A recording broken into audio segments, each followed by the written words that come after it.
Alam mo bang may mga magsasaka ngayon na halos wala ng binabayarang kuryente sa patubig?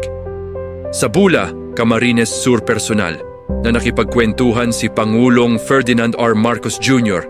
sa mga miyembro ng San Agustin San Ramon Agrarian Reform Farmers Cooperative.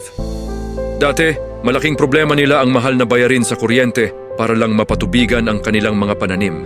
Pero dahil sa solar-powered irrigation project, nagbago ang lahat. Ngayon, halos wala na silang gastos sa kuryente. Mas napupunta na ang kita sa pagpapalago ng ani at sa pangangailangan ng kanilang pamilya. Ayon sa Pangulo, palalawakin pa ang paggamit ng renewable energy sa agrikultura upang mapababa ang gastos at mapataas ang produksyon ng pagkain sa bansa.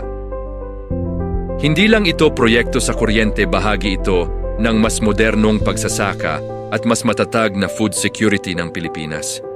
Sa tingin mo, ito na ba ang future ng pagsasaka sa bansa?